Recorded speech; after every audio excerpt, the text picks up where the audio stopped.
Père notre Dieu, nous voici rassemblés encore ce jour. Alors que nous venions des quatre coins de l'horizon pour t'apporter notre adoration ce jour. Et recevoir de toi la révélation par ta parole. Recevoir de toi toutes sortes de bénédictions spirituelles en Jésus-Christ. Et recevoir de toi la vie. La vie transformée.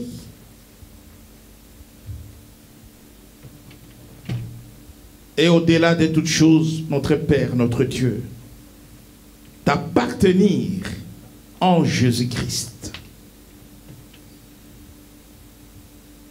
Et maintenant, en vertu de l'autorité du pouvoir que tu nous confères,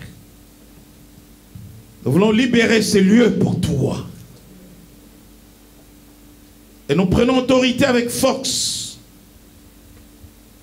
pour anéantir, neutraliser, mettre sous nos pieds toute force maléfique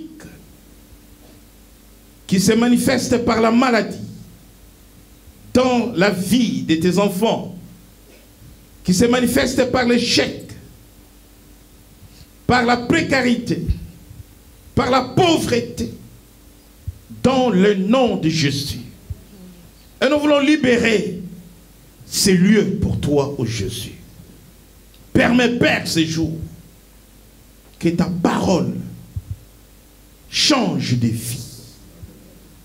Par le renouvellement de l'intelligence, des vies transformées, des habitudes transformées, de mentalités transformées. Ô Dieu, tu as promis nous élever dans les hauteurs des nations. Élève-nous dans les hauteurs de la France, afin que le monde voie en nous un peuple qui t'appartient, un peuple béni, un peuple différent des autres. Seigneur, nous voulons être comme dans le pays des Goshen, qu'il n'y ait ni pleurs, ni murmure au milieu de nous, mais qu'à travers nous, ta gloire, Seigneur,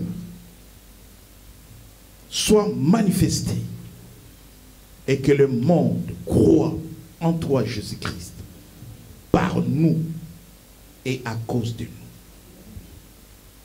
Que la grâce et la paix soient accordées à ton peuple ces jours, dans le nom de Jésus. Amen. Amen. Amen. Ah, nous sommes heureux d'être là. Nous sommes bénis de toutes sortes de bénédictions. Amen. Amen. Il fait beau. Et c'est le temps que nous aimons beaucoup. Alléluia. Et avec ces temps-là, nous venons célébrer toujours le nom de notre Dieu. Il est le même hier, aujourd'hui et éternellement. Alléluia. Nous allons rapidement prendre place et écouter la parole de Dieu. Comme vous le savez, nous sommes en jeûne et prière des 40 jours. Et pendant ces 40 jours, nous préparons la grande fête de Pentecôte. Et en termes d'événements au jubilé, nous appelons cela le feu de Pentecôte. C'est l'inspiration que nous avons reçue de Dieu lui-même par le Saint-Esprit. Pendant ces 40 jours, nous sommes comme toujours continuellement dans la présence de Dieu. Mais le temps de jeûne, c'est le temps où notre relation avec Dieu prend une nouvelle ampleur. C'est les temps où nous allons chercher Dieu, mais alors en profondeur. Nous avons toujours l'habitude de prier. Nous sommes toujours dans la présence de notre Dieu, constamment.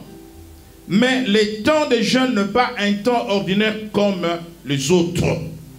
C'est un temps spécial. Souvenez-vous quand Moïse revint de ses 40 jours de prière et de jeûne, quelque chose visiblement avait changé en lui. Le peuple qui regardait Moïse voyait son visage rayonner. C'est la présence ou la gloire de Dieu au travers de Moïse. Et Moïse était le reflet de la gloire de Dieu. Bien-aimé, tu ne peux pas passer 40 jours en prière et rester la même personne. Tu ne peux pas rester 40 jours en prière et ne pas voir ta situation changer. Voilà pourquoi pendant notre semaine de jeûne et prière, il y a des variables quant à la manière dont nous jeûnons. Nous commençons le lundi par le jeûne de Daniel. C'est-à-dire que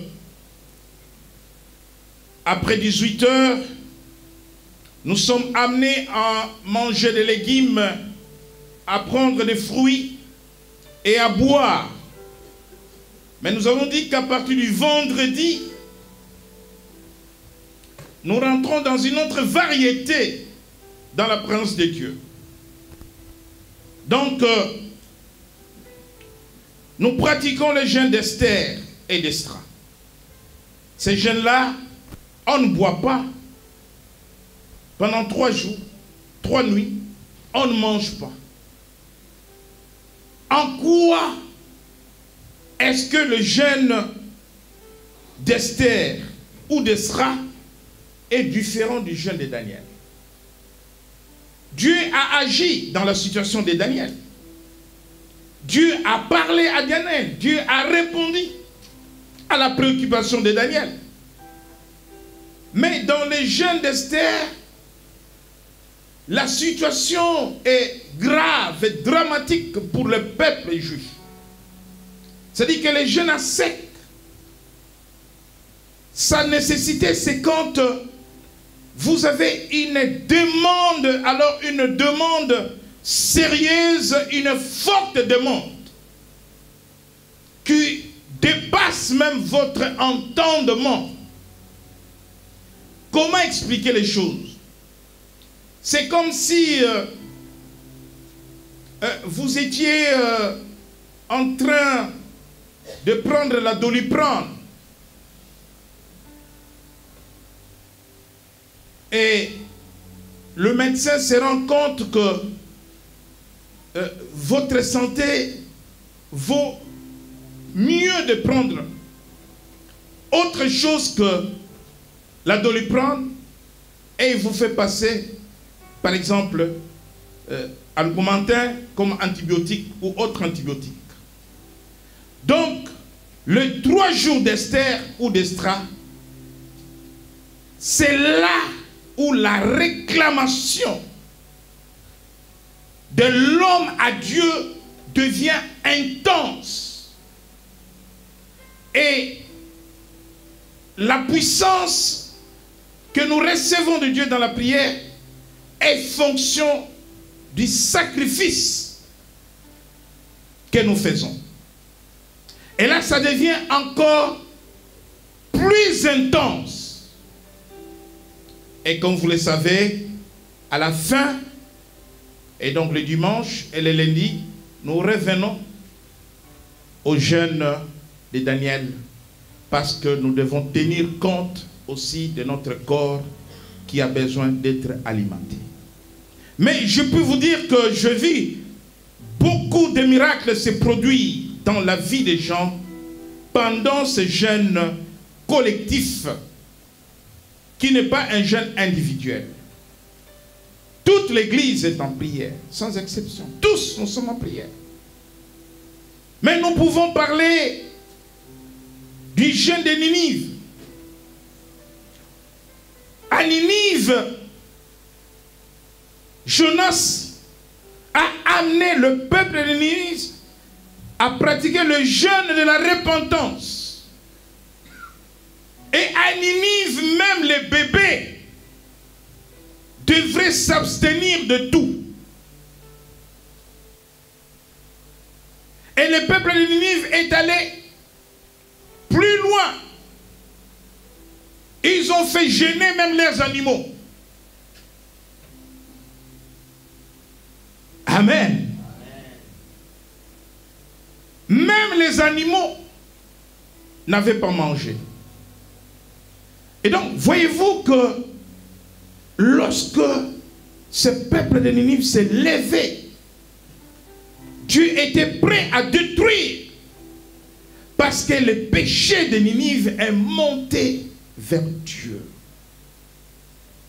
Mais à cause du jeûne de repentance, Dieu a effacé la condamnation qui pesait sur le peuple de Ninive. Jésus dit lui-même qu'il y a des démons qui ne partent que par le jeûne.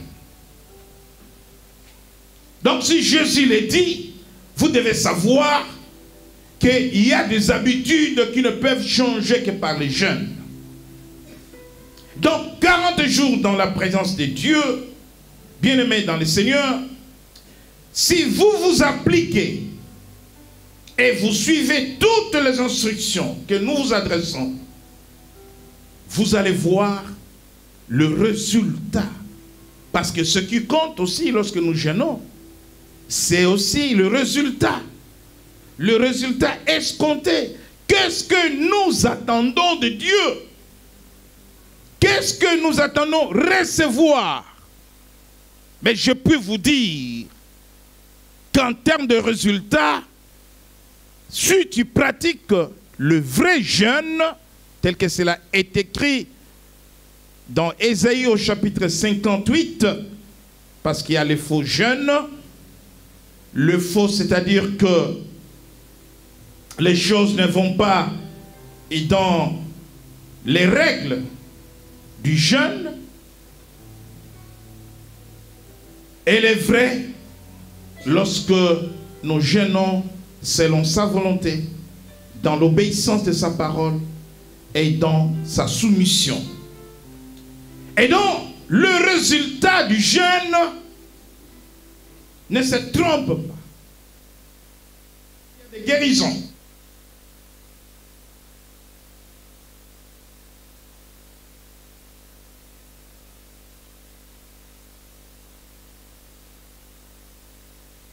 Héréditaire. Diabète, rhumatisme, toutes sortes de maladies héréditaires. Asthme.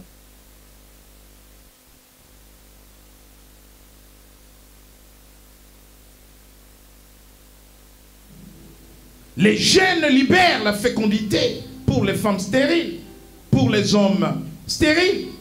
Les gènes libèrent le mariage pour les célibataires. Les gènes libèrent le travail. Les jeunes changent de situation, même de finances. Donc si vous priez sérieusement, vous prenez à cœur votre jeûne et prière. Je crois vous avoir dit que dans la présence de Dieu, même notre attitude change. Je ne dis pas qu'on ne doit pas parler. Mais il y a une façon de parler lorsqu'on est dans la présence de Dieu. Je regarde certaines personnes dans l'assemblée, je dis, mais est-ce que il est en prière ou pas? Parce que celui qui cherche Dieu, je dis bien, cela ne vous interdit pas de rire, mais une façon de rire. Votre attitude, quand vous venez et quand vous partez, cela ne veut pas dire que vous ne pouvez pas discuter les uns des autres. Non. Mais il y a une attitude de prière, même dans la discussion. Alléluia. Et bien aimé, Dieu nous apporte une parole ce jour. Si nous l'appliquions au sortir de ces jeûnes, les choses vont changer dans des vies des gens. Si nous l'appliquions au sortir de ces jeûnes, l'église ne sera pas la même. Ta famille ne sera pas la même. Ton mari ne sera pas le même. Tu peux jeûner pour ton mari. C'est l'intercession.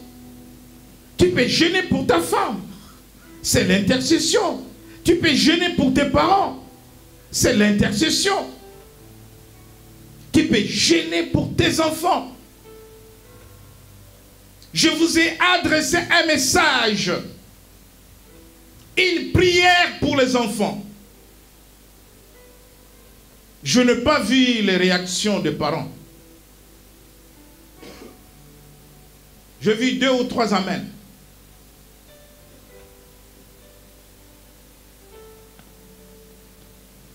Mais à l'introduction de ce message,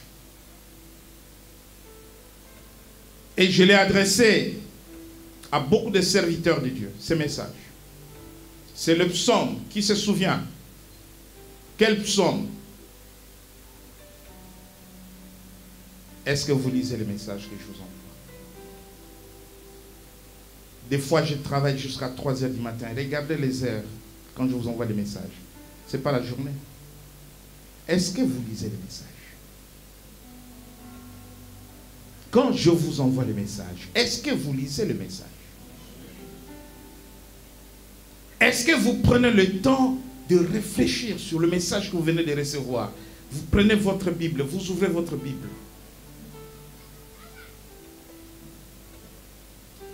Comme les chrétiens de Béret, pour savoir si ce que je vous dis est conforme à la parole de Dieu. C'est votre droit de vérifier.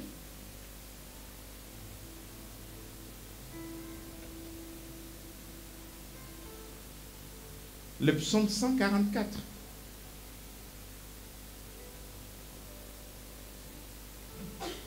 Demandez à Dieu la bénédiction pour vos fils et pour vos filles. Parce que dans ce texte, il y a une promesse de Dieu pour vos fils et pour vos filles. Et vous devez réclamer, vous devez posséder cette promesse qui amène la bénédiction sur vos fils et sur vos filles. Le parent doit faire des réclamations. Et à l'introduction, je dis, à quoi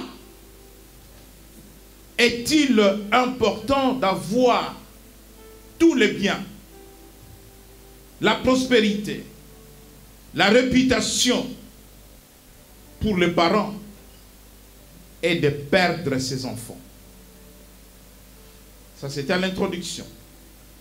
Donc, pendant ce jeûne de 40 jours, vous pouvez aussi prier pour réclamer à Dieu les bénédictions promises pour vos fils et pour vos filles. Et les situations dans la vie des enfants vont changer. Alléluia. Ce matin, le Seigneur vient nous parler de la puissance de l'accord. La puissance de l'accord. Dans tout accord entre 2 individus, il y a une force qui est générée. La puissance de l'accord. Dans tout accord, il y a une force que l'accord génère.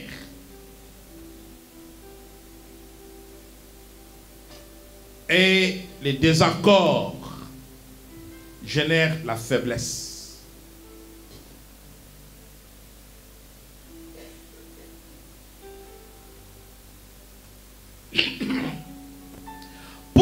votre jeûne soit efficace, pour que votre prière soit exaucée. Beaucoup vont se plaindre à la fin de 40 jours de jeûne et prière. J'ai jeûné 40 jours. On nous avait annoncé des grands changements.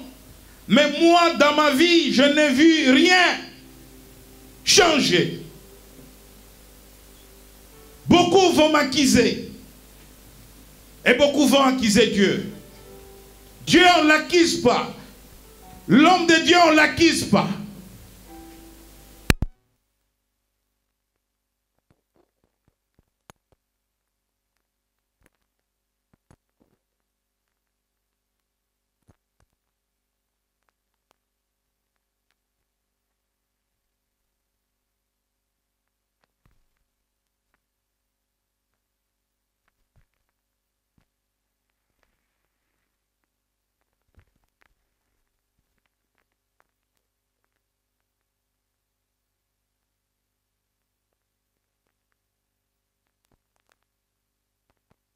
Là ne s'accomplissent pas.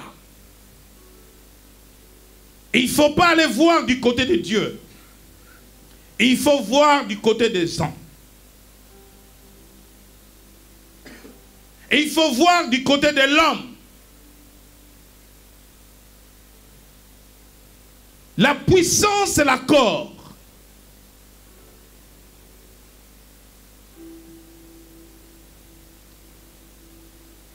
Bien-aimés dans le Seigneur,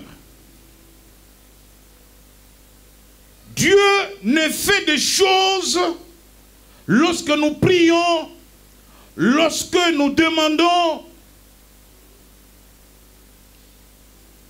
Jésus, dans sa parole, nous recommande de demander toutes choses à Dieu.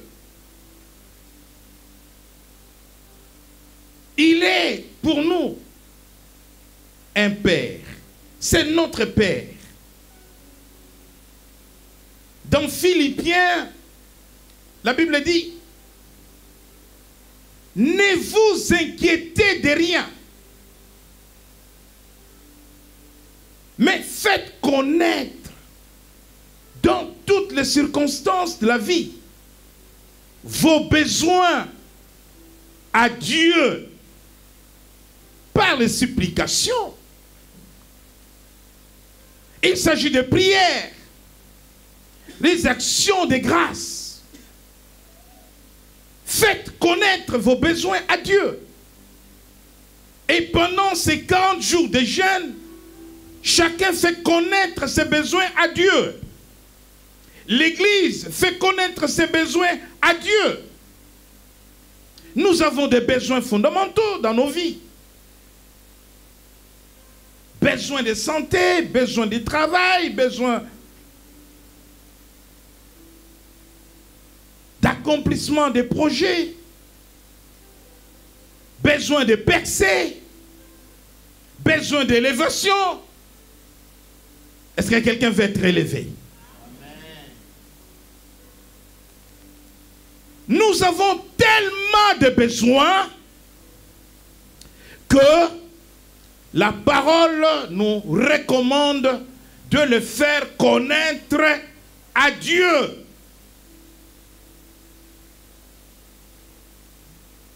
La Bible ne dit pas faites connaître vos besoins aux hommes. Mais lorsqu'on fait connaître ses besoins à Dieu, Dieu peut utiliser un homme comme son instrument pour vous donner ce que Dieu vous a promis. Alléluia. Mais les besoins, on les fait connaître à Dieu. Nous avons pris l'habitude de faire connaître nos besoins aux hommes. Mais la Bible dit, maudit l'homme qui se confie à l'homme, l'homme qui s'appuie sur l'homme, l'homme qui pense que son avenir dépend d'eux.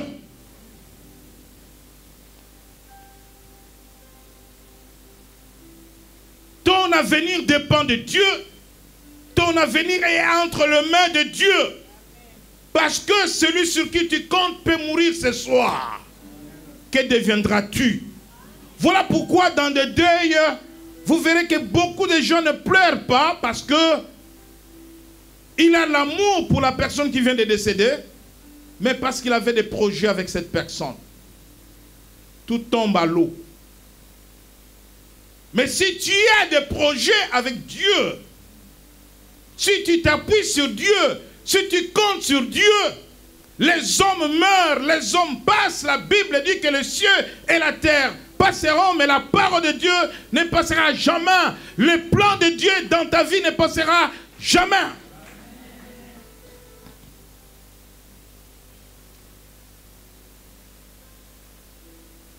Je vais te dire ce jour que ce que Dieu avait dessiné pour ta vie, dans la pensée de Dieu, n'a jamais changé.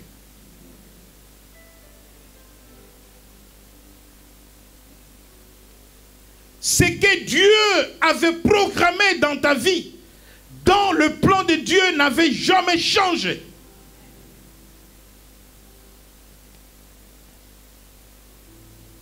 Qu'est-ce que c'est la prière?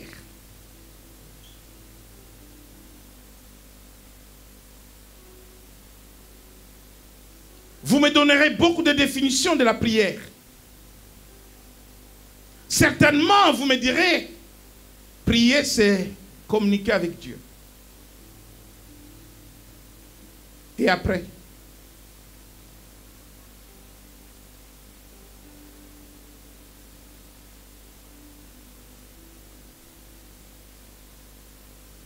Parce que pour moi, dans cette communication, j'ai des réclamations. J'ai des choses que je vais obtenir. J'ai des choses que je demande à Dieu. Et ces choses, je voudrais les avoir. Je ne communique pas avec Dieu tout simplement pour dire à Dieu, bonjour Dieu, bonjour Père, et c'est tout. Je communique avec Dieu pour aller dans une relation profonde avec lui.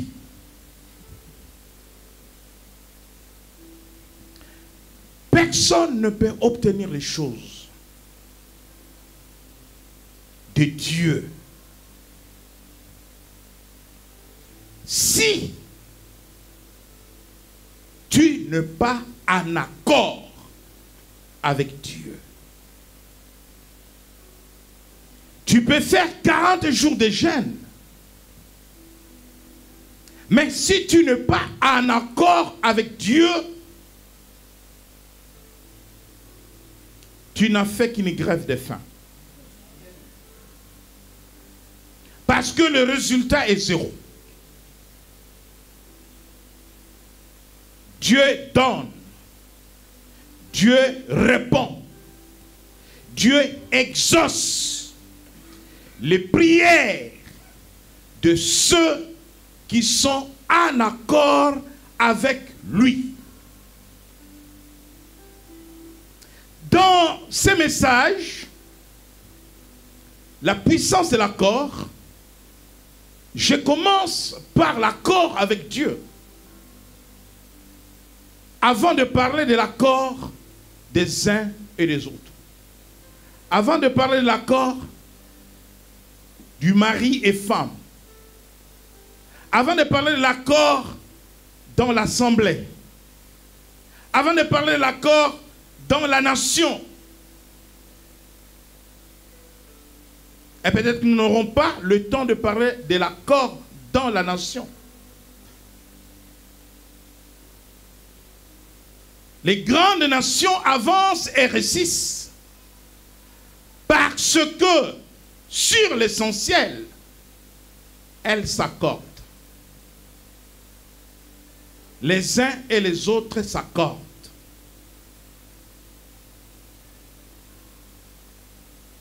Et quand vous observez la vie des nations en souffrance, en difficulté, et là, vous verrez que les gens vivent dans les désaccords, même sur l'essentiel. Et je dis tantôt que l'accord donne la force et les désaccords, la faiblesse. Nous lisons Amos, chapitre 3, verset 3. Nous lisons la parole de Dieu, Amos chapitre 3, verset 3. Deux hommes marchent-ils ensemble, sans être concertés? Nous lisons Matthieu chapitre 18, verset 19 à 20.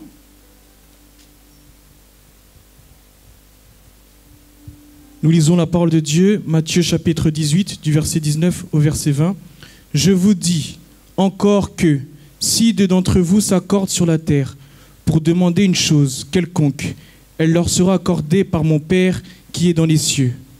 Car là où deux ou trois sont assemblés en mon nom, je suis au milieu d'eux. Parole du Seigneur. Nous lisons le psaume 133.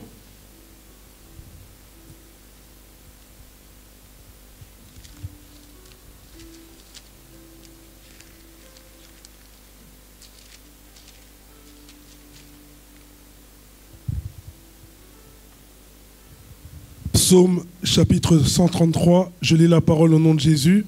Cantique des degrés de David. Voici, ô, qu'il est agréable, qu'il est doux pour des frères de demeurer ensemble. C'est comme l'huile précieuse qui, répandue sur la tête, descend sur la barbe d'Aaron, qui descend sur le bord de ses vêtements. C'est comme la rosée de l'Hermon qui descend sur les montagnes de Sion. Car c'est là que l'Éternel envoie la bénédiction, la vie pour l'éternité. Jean 15, verset 7, je vais lire. Si vous demeurez en moi et que mes paroles demeurent en vous, demandez ce que vous voudrez et cela vous sera accordé. Voilà le principe de l'accord.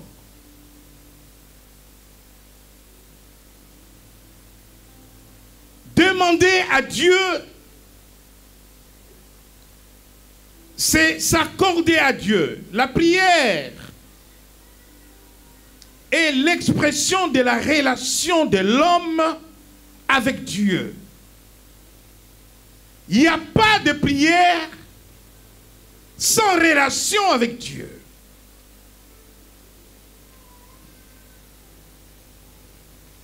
Et cette relation nous amène à connaître Dieu, connaître sa pensée, connaître ses desseins, connaître ses désirs, connaître sa volonté, connaître sa raison, connaître ses mobiles, connaître ses objectifs, connaître ses sentiments. Dieu a de la volonté pour chacun d'entre nous. Dieu a des sentiments pour chacun d'entre nous. Dieu a des désirs pour chacun d'entre nous. Lorsque nous sommes en relation, nous sommes en intimité avec Dieu, lorsqu'il est pour nous un père et que nous sommes des fils, la Bible dit dans le psaume 139, verset 16,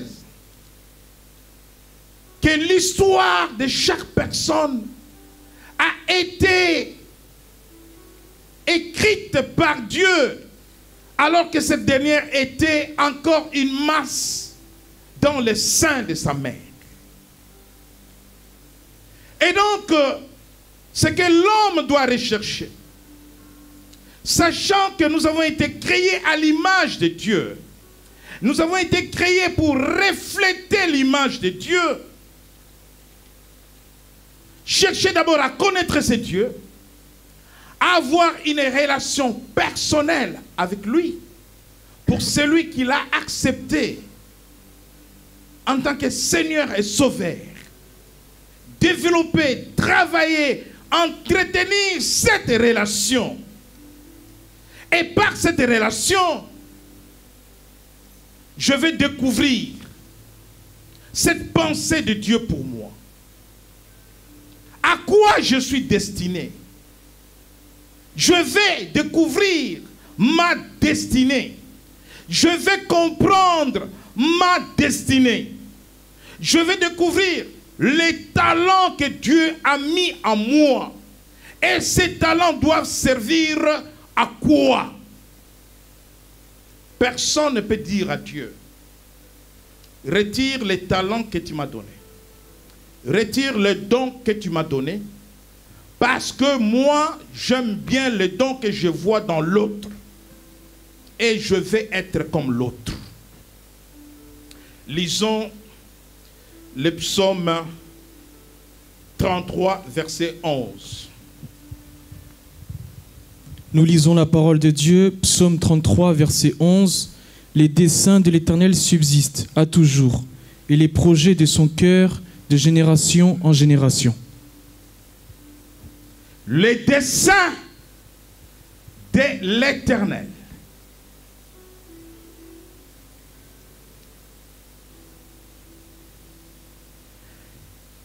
subsistent à toujours. Et le projet de son cœur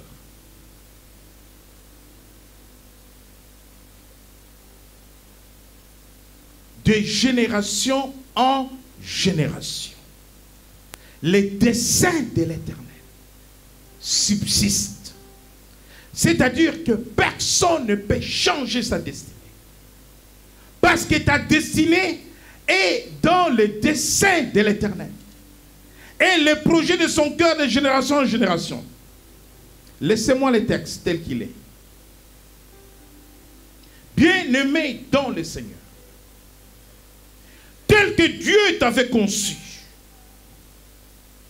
tel que Dieu avait planifié ta vie, ce programme de Dieu, ce plan de Dieu pour ta vie, entre les mains de Dieu, certainement que tu n'es pas ce que Dieu a voulu que tu sois.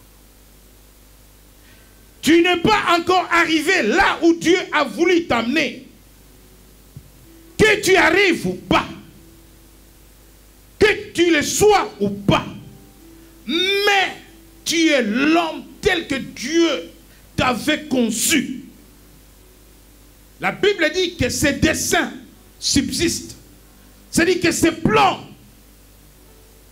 n'ont pas changé. Ta destinée n'a pas changé. Quand bien même que ta vie sur la terre ne correspond pas au dessein de Dieu te concernant. Est-ce que quelqu'un est avec moi? Est-ce que quelqu'un est avec moi? Donc Dieu a laissé les choses qui te concernent, les choses de ta vie, à l'état originel, quelles que soient les difficultés que tu rencontres, quels que soient les échecs. La Bible dit que les desseins de Dieu subsistent. En droit, nous disons immuable. C'est-à-dire que quelque chose qu'on ne peut pas changer. Inchangeable. Alléluia. Je voulais dire à quelqu'un que le plan de Dieu est intact pour toi. Je voulais dire à quelqu'un que les bénédictions de Dieu restent intactes pour toi. Sarah, juste dans sa vieillesse, n'avait pas conçu.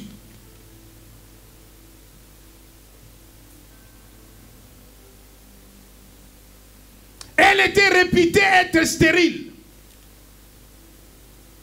Mais quand Dieu regardait Sarah, quand Dieu regardait Abraham, Dieu savait que dans le sein de Sarah, il y avait une personne. Il connaissait même le nom de cette personne. Il y avait une personne qui s'appelait Isaac. Alléluia. Il y avait une personne qui s'appelait Isaac. Et quand Sarah donne conseil à Abraham, le but était de changer le dessein de Dieu. En prenant Agar, la femme égyptienne, et en amenant Ismaël au monde. Mais dans le dessein de Dieu, l'héritage d'Abraham sortirait de ses entrailles avec Sarah. Alléluia. Quel que soit le temps que cela a attendu, quel que soit le temps que cela a duré, vieille ou pas, ménopause ou pas, Sarah dans sa vieillesse a conçu. Pourquoi elle a conçu? Parce que le dessein de Dieu subsiste toujours.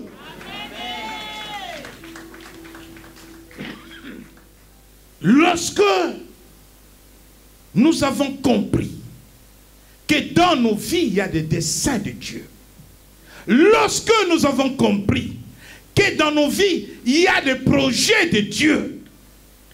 Lorsque j'ai compris que Dieu a des objectifs pour moi.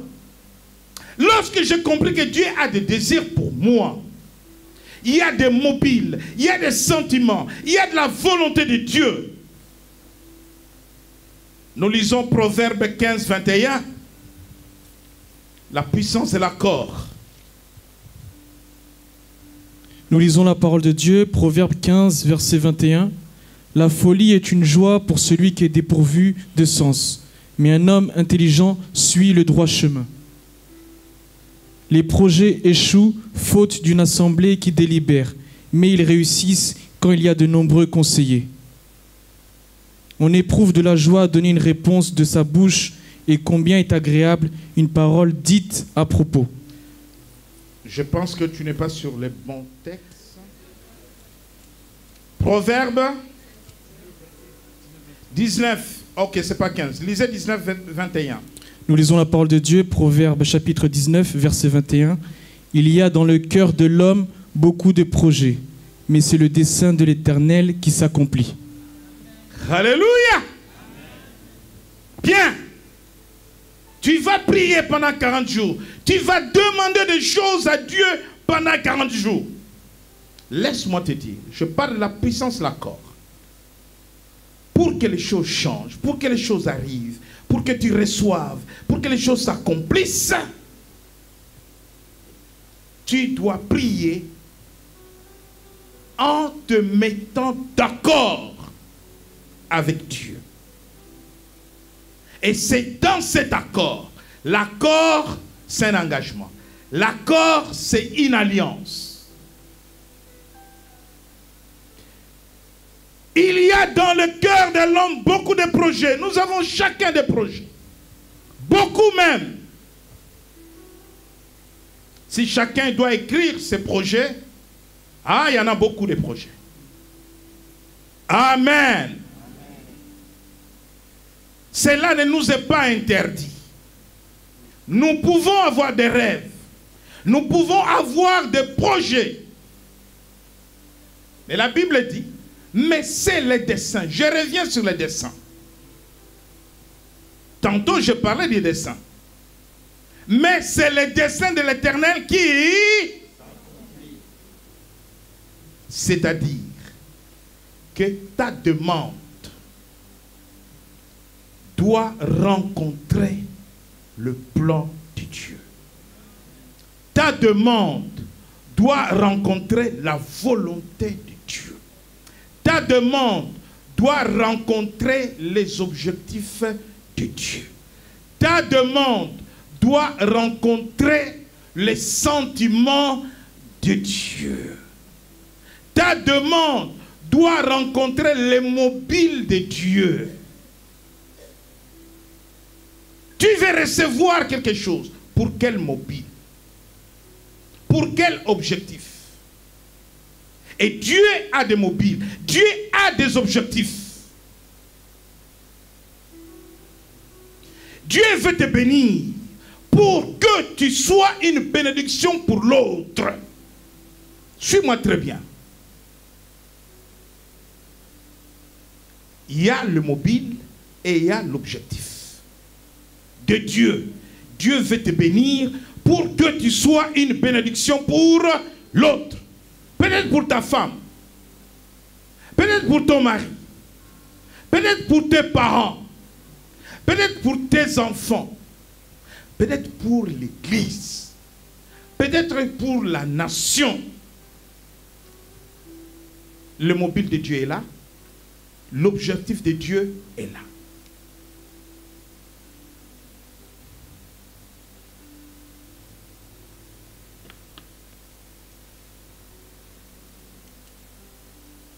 Mais si dans ton esprit, tu cherches ton élévation, tu cherches ta bénédiction, et tout ce que tu recherches, ce n'est ni pour ta maison, ce n'est ni pour ta femme, ce n'est ni pour l'église, ce n'est ni pour la nation, mais tu viens arriver quelque part pour toi. Tu es en désaccord avec Dieu. Tu n'es pas en accord avec Dieu. Lorsque tu es en accord avec Dieu, lorsque ta volonté rencontre celle de Dieu, lorsque tes sentiments rencontrent les sentiments de Dieu, quels sont les sentiments qui étaient en Jésus-Christ? Les sentiments d'amour. Et les sentiments d'amour ont engendré le pardon dont nous avons parlé le dimanche dernier. Père, pardonne-les. Pourquoi il a pardonné? Parce qu'il avait de l'amour pour l'humanité. Les sentiments d'amour. Est-ce qu'en toi il y a les sentiments d'amour ou il y a les sentiments de colère? Est-ce qu'en toi il y a les sentiments d'amour ou il y a les sentiments de vengeance? Quand j'arriverai, je vais me venger. Non, tu n'es pas en accord avec Dieu. Quand je serai fort, je vais les écraser. Non, Dieu ne veut pas t'élever pour écraser les autres.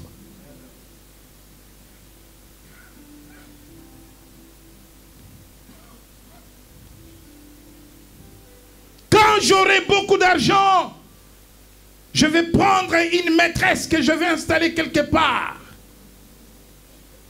En province, le week-end, je partirai en province. Non, Dieu veut te bénir pour que ta femme soit heureuse. Amen. Et là, tu ne rencontres pas la volonté de Dieu. 40 jours de jeûne, tu ne seras pas béni. Tu as beau jeûner, tu as beau prier, mais tu es à côté des desseins de Dieu. Bien-aimé, recherche d'abord les desseins de Dieu. Pourquoi Dieu m'a créé? Pourquoi suis-je né dans cette famille et pas dans une autre? Beaucoup changeraient de famille si Dieu leur donnait le pouvoir de le faire.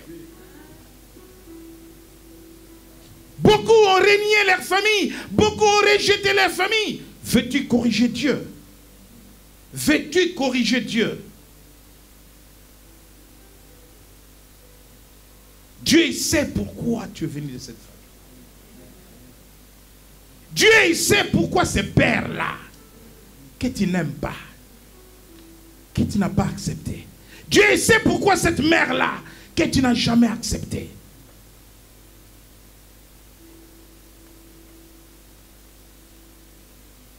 Dieu il sait pourquoi ce pays-là, pourquoi cette nation-là. Et Dieu il sait pourquoi la France. Voilà pourquoi dans la bénédiction de Dieu,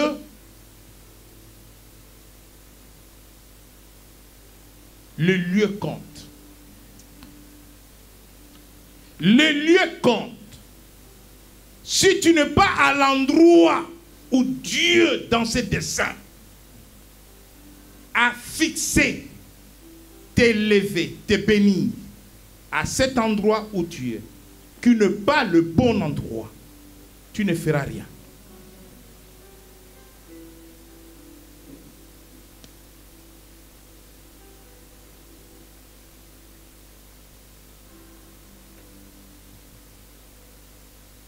J'ai vu des hommes de Dieu respectueux, puissants, 10 000 membres. Il vient à Paris, 50 personnes, 45. Lui-même se regarde, il dit c'est moi ou c'est pas moi? Oui, c'est toi. Parce que tu es venu à Paris parce que tu aimes Paris. Toi, c'est Tour Eiffel, Champs-Élysées. Mais Dieu ne t'a pas appelé pour la France. Dieu t'a appelé pour le Sénégal, tu es bien au Sénégal. Et c'est là où tu fais des exploits avec lui. Il dit, viens ici, Seigneur, je vais bâtir en France. Seigneur, donne-moi la France. Il ne te donnera pas la France. Parce que ce sont tes projets qui ne sont pas les desseins de Dieu. Pour Dieu, tu es au Sénégal ou en Gambie. Tu vas prier pour la France, mais tu ne seras pas en accord avec Dieu. L'accord, la puissance de l'accord. L'accord déclenche une puissance pour l'accomplissement des promesses de Dieu dans nos vies. Voilà pourquoi nos désirs, notre volonté, quand nous demandons des choses à Dieu, quand nous prions, que Dieu te pose seulement la question, pourquoi tu demandes ça? Dieu a dit à Salomon, demande. Salomon était en accord avec Dieu. Il a demandé à Dieu la sagesse. J'ai besoin de la sagesse pour départager le peuple, pour diriger le peuple. Dieu dit, j'attendais que tu demandes la mort de tes ennemis. Toi, tu demandes la sagesse. Au-delà de ce que tu as demandé, je te rends riche, prospère. Si Salomon avait demandé la mort de ses ennemis, Salomon ne serait pas en accord avec Dieu. Deux hommes marchent-ils ensemble sans en être convenus? Et maintenant, la puissance de l'accord, lorsque nous nous accordons avec Dieu, sur le modèle de Jésus-Christ, regardez comment Jésus parle de la relation avec son Père. Moi et mon Père, le Père est en moi, je suis en lui. Celui qui me voit, il voit mon Père. Parce que Jésus était en communion avec son Père. L'accord, c'est une communion. L'accord, c'est l'expression de la communion avec Dieu. La communion, c'est la relation saine. Amen. Maintenant, dans Matthieu, lorsque nous sommes ensemble, lorsque nous demandons des choses ensemble, lorsque nous adorons ensemble, nous voulons que Dieu fasse des grandes choses dans notre assemblée, qu'il y ait des miracles, qu'il y ait des guérisons, qu'il y ait des prodiges, que des vies soient transformées. Tout cela, ce sont des choses que nous allons demander à Dieu. Mais Dieu pose une condition. Une condition. Si cette condition est présente au milieu de nous, Dieu va libérer au travers de cela une puissance de guérison, de miracles, de tout ce que nous voulons. Quelle est l'exigence de Dieu? C'est que nous devons nous accorder. Nous devons être d'accord les uns les autres.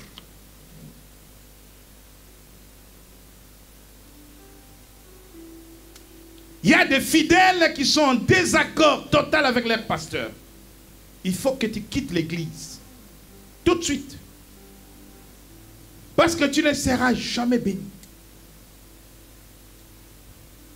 Il prie pour toi, mais tu es en désaccord avec lui. Bien-aimé, tu ne reçois que la malédiction. Vous vous accordez et Dieu répond. Dieu exauce. Alléluia. Tu vas m'inviter à prier pour toi, mais tu es en désaccord avec moi. Tu es en désaccord avec la vision de l'église. Mais qu'est-ce que tu fais là? Qu'est-ce que tu fais là?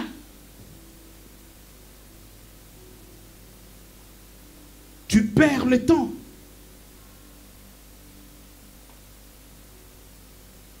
Là où il y a des accords, les choses sont puissantes. Là où il y a des accords entre les hommes, entre les femmes, les choses avancent, mais d'une manière extraordinaire par la main de Dieu, parce que l'accord déclenche la puissance de Dieu.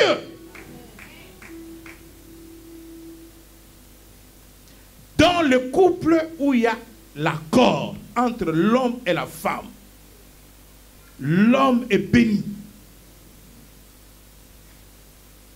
Parce que la Bible dit qu'il trouve une femme, trouve le bonheur.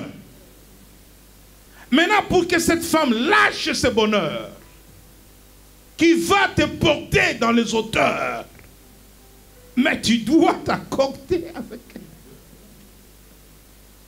Alléluia. Beaucoup des hommes sont bloqués à cause des désaccords avec leurs femmes.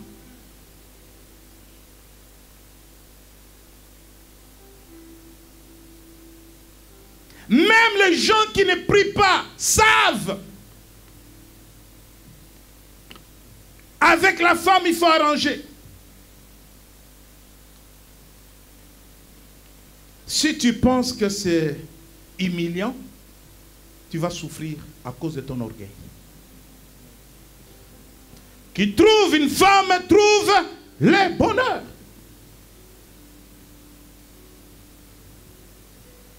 On dit que la femme renverse sa maison de ses propres mains. Donc si elle renverse, c'est elle qui tient. Mais elle n'est pas le chef de l'homme. L'homme est le chef de la femme. Mais être chef ne veut pas dire être en désaccord.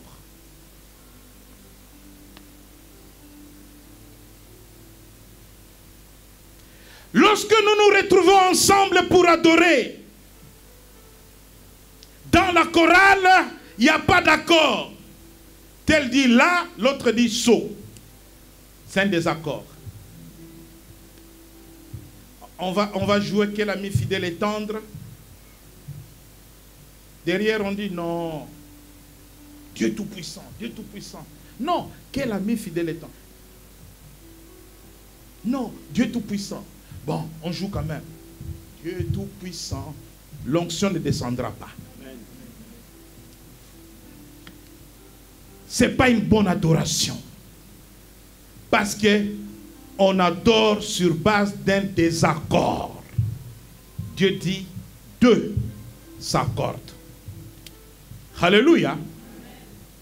Si nous nous accordons tous, nous demandons des choses à Dieu, Dieu le fera.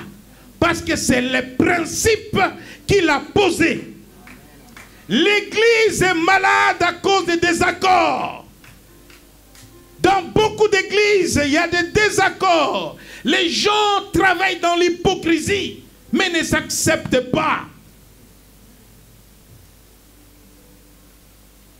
Vous avez des gens autour du leader qui restent des années, mais en désaccord. Devant tout le monde, il dit oui.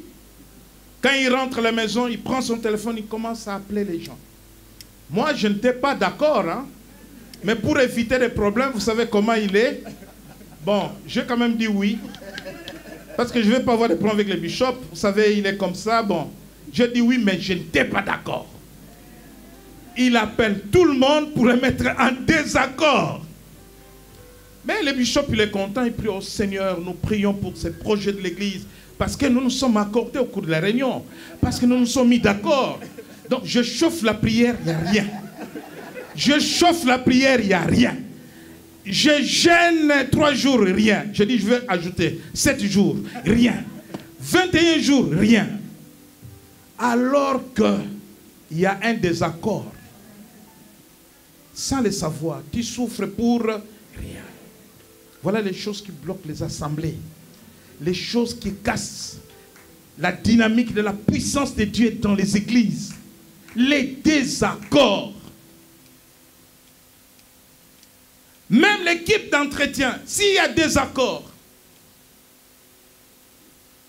vous détruisez la puissance de la prière. Dans tous les départements de l'église, il y a des accords, on ne s'accorde pas. Oui, non. Écoutez bien. L'église est une œuvre spirituelle. Il n'y a pas de majorité d'opposition. Et d'ailleurs, dans le pays le plus avancé, même l'opposition s'accorde avec ceux qui gouvernent sur les choses importantes. Et c'est ça la maladie de l'Afrique. En Afrique, l'opposition veut dire insulter celui qui dirige. Même s'il fait du bon travail, il ne fait rien. Ne pas reconnaître, ça c'est la définition de l'opposition en Afrique. Ne pas reconnaître le bien qu'il fait, passer le temps à l'insulter, passer le temps à le critiquer. Même pour des grands projets qui vont développer le pays, l'opposition va se lever au Parlement pour dire on n'est pas d'accord avec ça. Vous voyez des pays qui n'avancent pas. Alors que vous verrez que le pays a avancé, il y a ce qu'on appelle des fois l'union sacrée. Il y a des situations difficiles pour l'intérêt de la France. Vous voyez même les opposants défiler à l'Élysée. Le président le reçoit, il les écoute, il tient compte de leur avis. Le jour où vous pensez que ces gens ne se parlent pas, mais la nuit, pour l'avancement de la France, ils s'entendent, ils s'accordent. Ce que les Africains n'ont jamais compris. Là où on s'accorde, on avance. Voyez les grands paris. Est-ce que c'est le projet du président Macron? Non. C'est le projet du président Sarkozy. Hollande est venu, il s'est accordé avec ça. Macron vient, il s'accorde avec ça. Vous voyez le développement. Ça serait de l'autre côté, croix. Même si c'est un chantier interminable. Sinon demain on parlera que c'est lui qui avait fait. S'accorder, c'est s'unir, c'est mettre les énergies ensemble, c'est mettre les talents ensemble, c'est mettre les dons ensemble. Et cela déclenche la puissance. Cela déclenche la puissance. Et voilà pourquoi, dans toutes choses, lorsque nous nous accordons les uns les autres, lorsque nous nous mettons d'accord, Dieu dit, il est avec nous. Et dans le psaume 133, nous avons dit qu'il était doux et agréable pour des frères de demeurer ensemble. Mais on demeure ensemble lorsqu'on s'accepte. On demeure ensemble lorsqu'on s'accorde. On demeure ensemble lorsqu'on est réellement ensemble.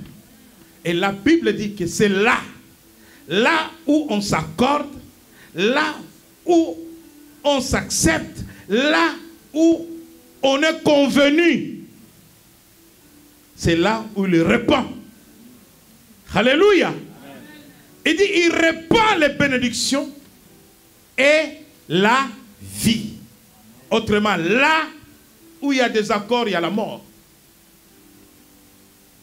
Là où il y a désaccord, il y a malédiction. Là où il y a l'accord, il y a la bénédiction. Dans un couple où il y a l'accord, il y a la bénédiction de Dieu. Il y a la vie dans les couples. Et ce couple-là sera béni et avancera. Là où il y a désaccord, vous allez perdre des années sans rien faire. Pendant que je parle, certains couples se rendent compte que oui, c'est vrai, il a raison. Vous allez perdre des années. Pourquoi? Si l'homme veut faire quelque chose de bien, la femme va casser. Si la femme vient avec un projet, l'homme va casser. Parce qu'on ne s'accorde pas. Parce qu'on n'éprouve pas le même sentiment. Les sentiments d'amour. Là où les hommes s'accordent sur l'essentiel, Dieu agit parce que c'est sa parole. Il dit là où deux s'accordent, il dit je suis avec vous. Cela veut dire que dans le désaccord, je ne suis pas avec vous. Mettez-vous d'abord d'accord.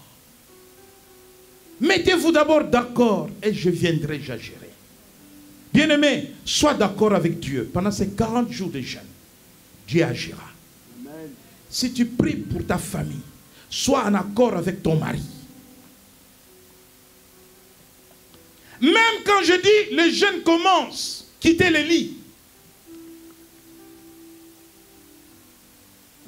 Quand je dis quitter les lits, les jeûnes commencent. N'est-ce pas? Mais la Bible dit quitter les lits en accord. Est-ce que quelqu'un comprend? Amen. Si papa refuse que tu descendes, que toi tu descends. Parce que tu es sainte en noirite. Il dit moi je descends. Dieu n'est pas d'accord avec ça. Est-ce que quelqu'un comprend? Amen. Mais c'est lui-même qui dit Anna. Ça c'est négocié.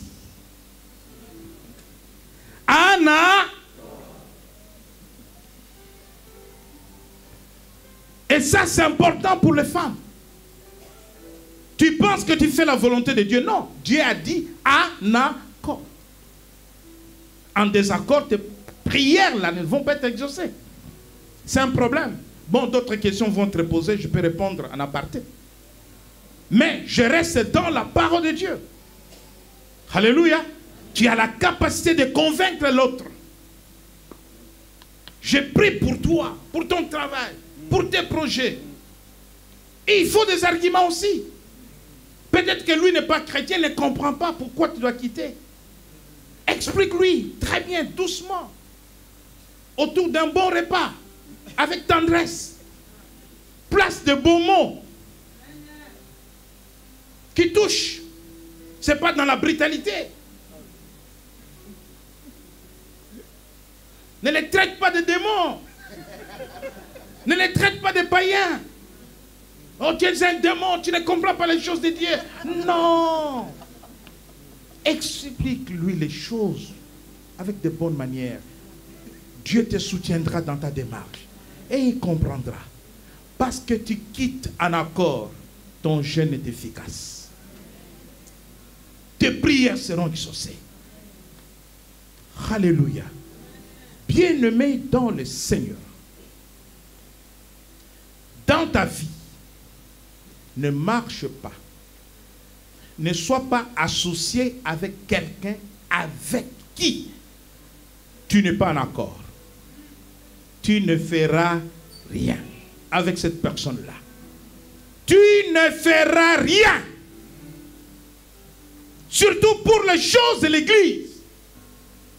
J'ai dit au pasteur, ne travaille pas avec quelqu'un avec qui vous êtes en désaccord. Vous tuerez l'Église. C'est pour cela que si quelqu'un n'est pas en accord avec l'Église, si quelqu'un n'est pas en accord avec la vision de l'Église, j'attire l'attention du peuple de Dieu et que Dieu permet que cette personne parte pour libérer son Église. Parce que ce sont des gens qui bloquent l'Église. ne regardez pas les choses sur le plan sentimental. Il faut qu'il soit là. Oh, il faut qu'il revienne. Oh, mais lui vraiment, ça c'est vos sentiments. Mais Dieu, il sait comment écarter les gens qui ne s'accordent pas. Les enfants de Dieu prient nuit et jour. Mais il y a 2 ou 3 éléments qui sont là en train de bloquer toutes les prières. Vous savez que Israël avait perdu la bataille de Haï. Une petite ville. Ils ont gagné une grande bataille de Jéricho. Tout simplement parce qu'il y avait un Akan. Tout ce que Dieu a dit ne touchez à rien, il a dit, moi je vais toucher. Discrètement, Akan n'était pas en accord avec Israël. Il a fait perdre Israël pour une petite bataille. Vous êtes en entreprise, ça ne marche pas. Est-ce que vous êtes en accord avec votre associé? Ah, je suis obligé d'être avec lui, c'est lui le gérant, c'est lui qui... Tu trouveras un autre gérant. Ça ne marchera pas. Il y a des personnes avec lesquelles vous ne pouvez pas aller ensemble. Vous n'avez pas le même esprit.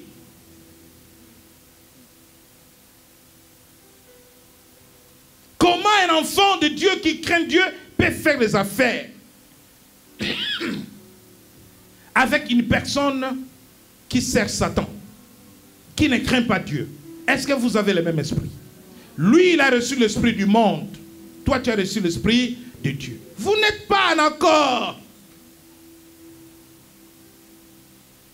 L'accord n'est pas physique. L'accord est spirituel. Même sentiment, même esprit, même mentalité. C'est pour cela que même dans les couples, nous travaillons beaucoup sur la notion de l'accord. Comment vous pouvez tenir une vie commune 50 ans, 60 ans dans le désaccord? Comment? Mais c'est invivable. Même 10 ans. Je dirais même 1 an. 1 an. 1 an, désaccord sur désaccord. Janvier, désaccord. Février, mars, avril, mai, juin, juillet, août, septembre. Même pour le menu, désaccord. On mange la viande, non, moi je vais la semoule. On mange la semoule, non, moi je vais... Même pour rien, désaccord. Si pour la semoule, vous êtes en désaccord, comment vous allez vous accorder pour acheter une maison? Mais des fois, les gens sont dans des désaccords pour des choses futiles, ridicules, minables, des petites opinions. Comment vous allez réaliser des grands projets de la vie? Votre fille veut se marier, papa dit oui, maman dit non. Vous mariez même vos enfants sur base de désaccords. Est-ce que ces enfants partent bénis? Vous les maudissez. Vous les maudissez. Je n'aime pas cette ethnie-là. Je n'aime pas que mes enfants partent avec ces gens-là. Mais, comme on est dans l'église, hein, les gens vont critiquer. Acceptons quand même. Tu maries ton enfant en désaccord. Alléluia. C'est pour cela que nous devons avoir dans la vie de tous les jours, comprendre que Paul avait compris l'importance de l'accord. Paul avait compris la puissance de l'accord.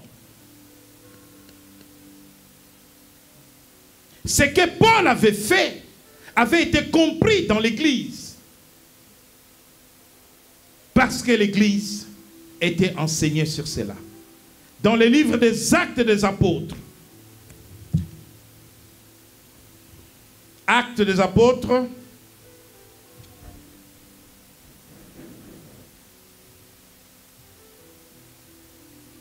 Je vais lire ce texte, Actes, chapitre 15.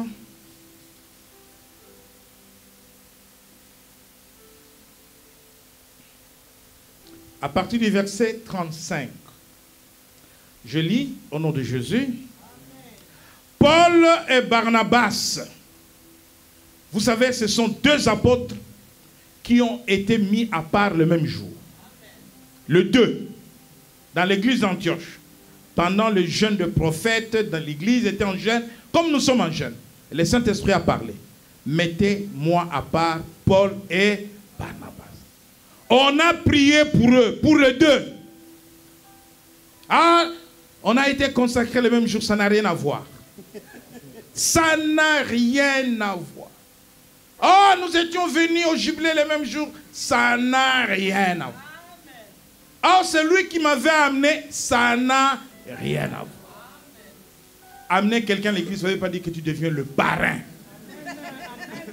Ici, le parrain, c'est Jésus.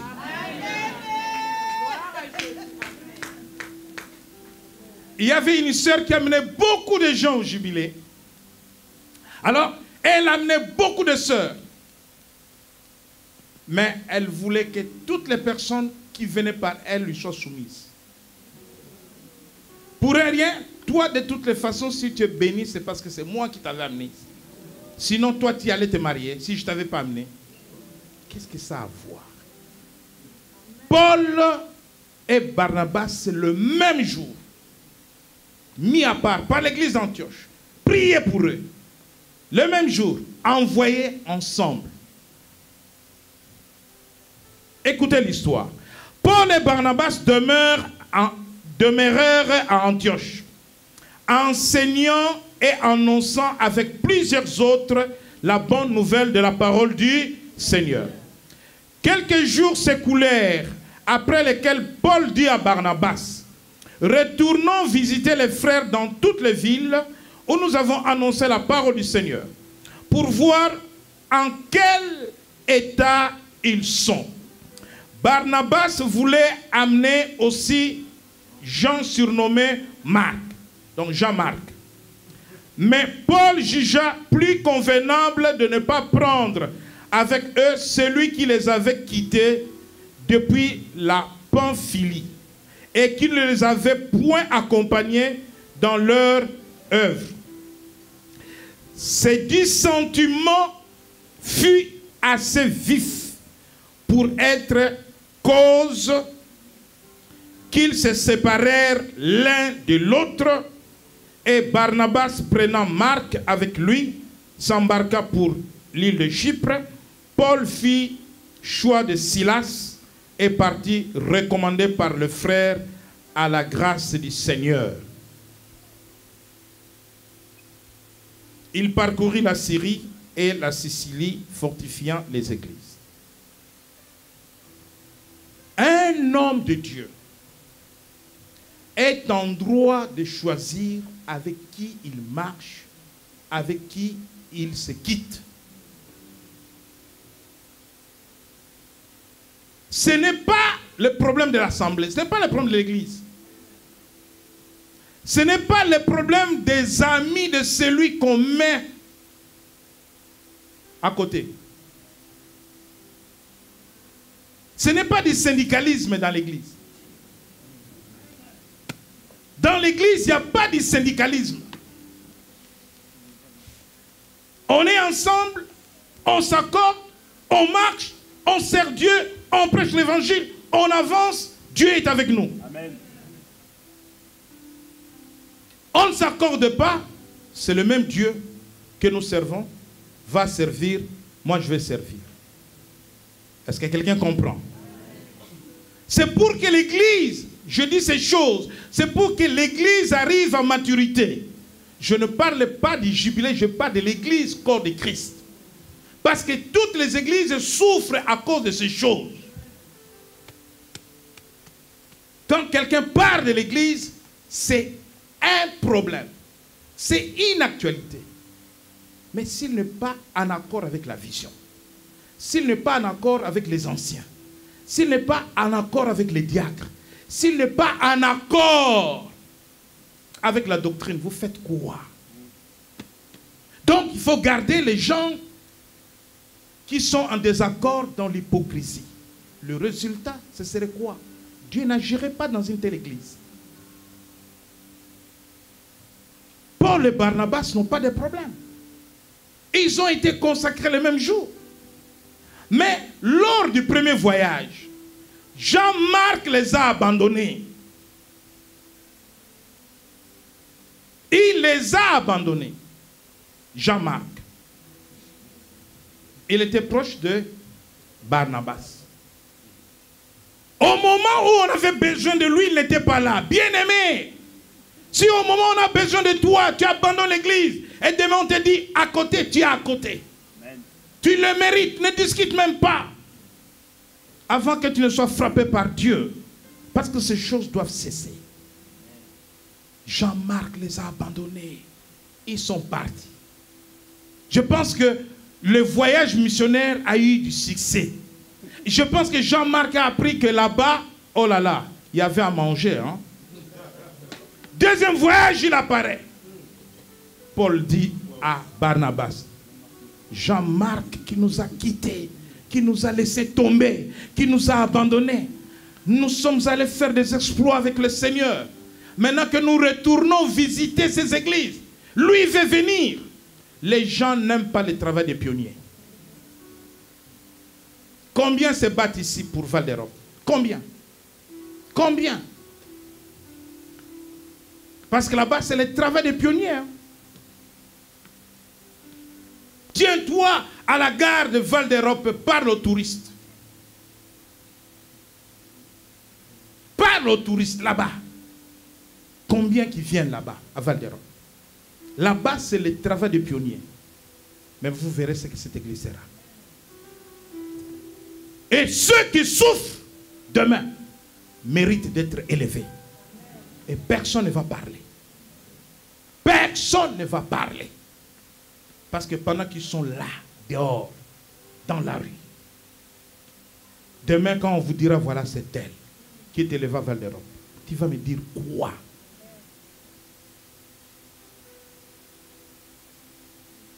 Le travail des pionniers, c'est un travail difficile. C'est un travail de sacrifice. Jean-Marc attendait que les choses soient faciles pour qu'il lui vienne. Paul dit non, ce jeune homme ne vient pas avec nous. Barnabas dit non, il vient avec nous. La Bible dit que ces désaccords les a séparés. Est-ce qu'ils ont péché? Est-ce qu'ils se sont battus? Est-ce qu'ils ont péché? Paul et Barnabas, est-ce qu'ils se sont battus? Il y a des séparations dans la vie qui sont utiles pour faire avancer les choses. Il y a des amitiés. Des fois, tu es allié à quelqu'un, tu penses que c'est vraiment un ami, mais vous êtes profondément, spirituellement en désaccord. Et ça bloque ta vie, ça bloque tes affaires. Mais l'amour charnel te garde dans cette relation. Non, libère-toi. Si quelqu'un n'est pas en accord avec toi, ne marche pas avec. La Bible dit que Paul et Barnabas se sont séparés à cause de ces désaccords. Les dissentiments. Il y a trop de dissentiments dans le cœur. Même dans des familles. Trop de dissentiments. Papa vous laisse une maison. C'est votre héritage. Pourquoi ne pas vous accorder? Vous êtes les enfants d'une même famille. Pourquoi vous détruisez les héritages que vos parents vous laissent? On vend, chacun prend sa moitié. Ah! À cause des désaccords. Qui sera le gérant? Qui sera le chef? C'est qui l'héritier principal? Non. Les désaccords détruisent des familles. Les désaccords vous affaiblissent. Même les grandes sociétés cherchent à se mettre ensemble pour être plus forts. Les grandes nations européennes cherchent à se mettre ensemble pour être plus forts. Mais là où vous verrez des divisions, vous verrez les conséquences des divisions de faiblesse. Et donc, Paul et Jean-Marc n'ont pas péché. Mais ils ont compris que pour l'œuvre de Dieu, on ne peut pas amener quelqu'un alors que Paul n'est pas d'accord. Barnabas était d'accord, mais Paul n'était pas d'accord. Comment aller faire l'œuvre de Dieu avec un désaccord? Bien-aimé, comment on peut bâtir une église en désaccord? Aujourd'hui, les églises se bâtissent sur forme de désaccord. Je reçois beaucoup de serviteurs de Dieu, d'autres églises. J'ai des problèmes dans l'église, ça ne va pas avec tel, et ça ne va pas avec tel. Mais ils sont là, anciens diacres, pasteurs, évangélistes, dans les désaccords. Quand ils apparaissent devant le peuple de Dieu, les gens applaudissent comme si ces gens-là s'accordent. Comment voulez-vous que Dieu guérisse des malades dans telles églises? C'est pour cela que dans la vision du jubilé, l'accord est essentiel pour que nous travaillions ensemble, pour que nous avancions ensemble, pour qu'il y ait des guérisons, pour qu'il y ait des miracles, pour qu'il y ait de la puissance. Et il faut que nous soyons ensemble, nous accorder. Pas de dissentiments dans le cœur. Ça, c'est pire que la sorcellerie. Là où il y a les enfants de Dieu. Quand tu n'es pas d'accord avec quelque chose, exprime-toi. On va t'expliquer, on va te faire comprendre. Parle. Mais ne gardez pas des choses. À la maison, ne gardez pas des choses. Papa, maman, prions ensemble. Mais dans le cœur, il y a des choses. On est en désaccord. On est en désaccord. Et on n'avance pas. La puissance de l'accord. Nous voulons avancer, accordons-nous. Nous voulons pendant ces 40 jours de jeûnes et prières, soyons en accord avec Dieu. Soyons en accord les uns les autres. Que le Seigneur vous bénisse.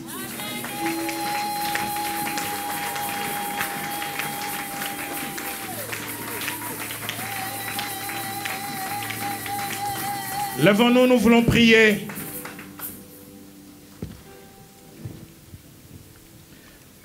Nous voulons avoir le sentiment qui était en Jésus-Christ, lui qui était en accord avec le Père.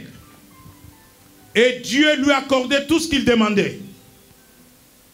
Dieu n'avait jamais refusé un miracle à son fils. Parce qu'ils étaient toujours en accord. Il dit, mon Père qui m'a envoyé. Jésus savait la place du Père et lui savait sa place. Il était toujours en accord. Et aujourd'hui, il nous demande d'être en accord avec lui. Il dit, si nous demeurons en lui, si ses paroles demeurent en nous, alors demandons tout ce que nous voulons.